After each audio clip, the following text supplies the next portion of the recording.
Well, you mentioned it's not everyone over at MSNBC that's for Trump's decision. Here is Symone Sanders. Take a listen.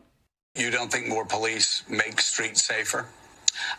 No, Joe. I'm a black woman in America. I do not always think that more police make streets safer. When you walk down the streets of Georgetown, you don't see a police officer on every corner, but you don't feel unsafe. So what is it about talking about places like Southeast D.C., right? Ward 8, if you will, that people say, well, we need more officers to make us safe. I think we have to rethink what safety means in America. So, CJ, if you're a black woman in America, you can't possibly support this.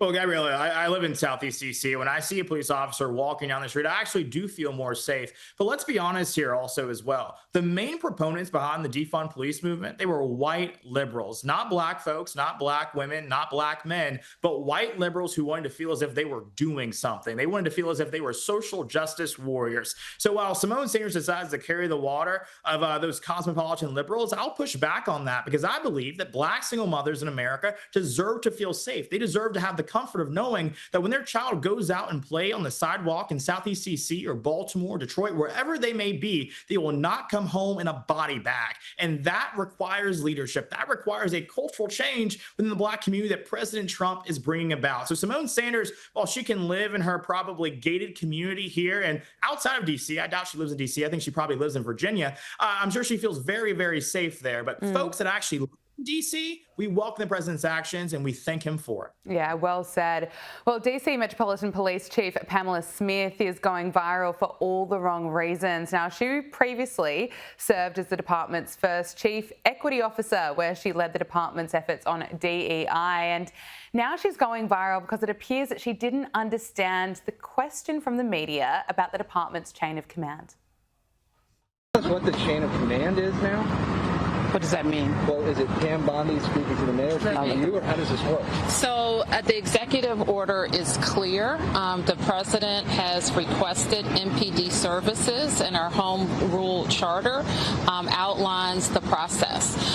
The president designated Attorney General Bondi as his proxy to request services through me.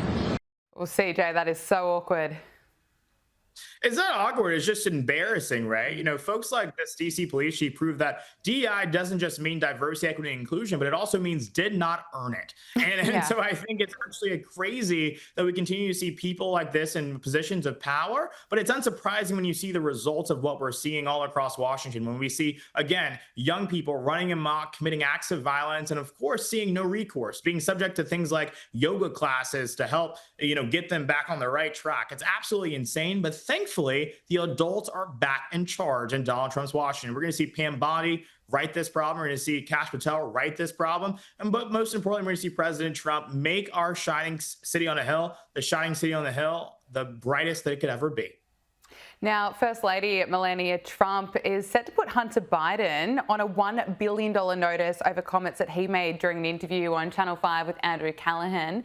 Now, Melania Trump claims that the son of the former US President Joe Biden made false, defamatory, disparaging and inflammatory statements about her, and she's demanded that the content be removed immediately, and it's also called for him to issue an apology or face legal action. Wow, I was not expecting a legal fight between Melania Trump and Hunter Biden in 2025. What did you make of this?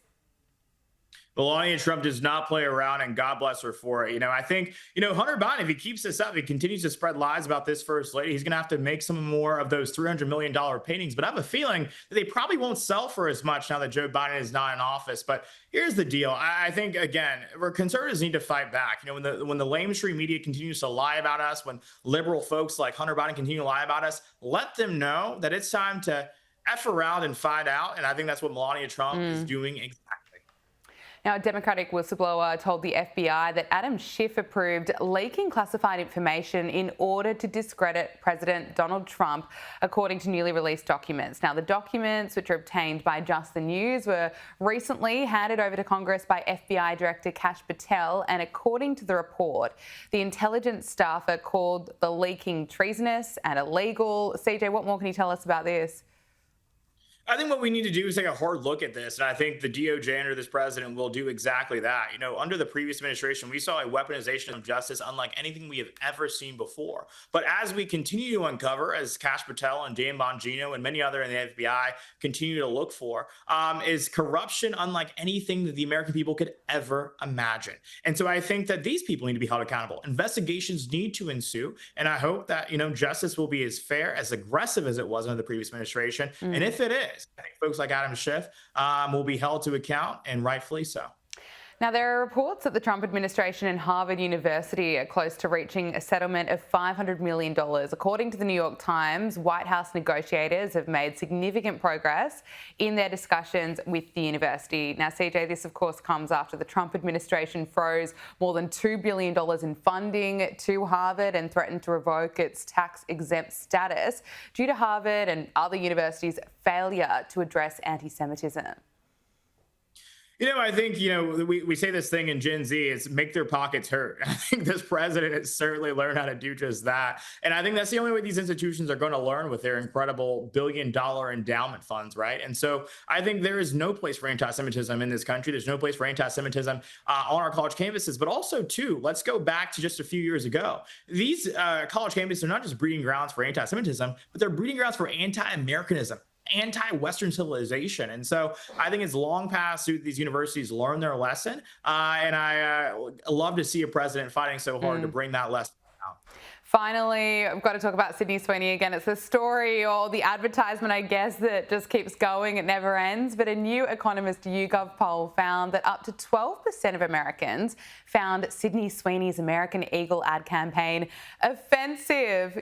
We have played some of the reactions and the insane reactions from lefties crying about it on TikTok. We played that here in our show a couple of weeks ago. But CJ, 12%. I mean, who are these people that find Sydney Sweeney, her hot, sexy ad, offensive? Surely we could all be celebrating that hotness is back. Gabriella, all I have to say is I want you to imagine what this 12% of people look like. And I think we can go from there. It's a fair point. CJ Pearson, it is great to speak with you. Thanks so much for joining us on Power Hour. Thank you so much. Good to see you.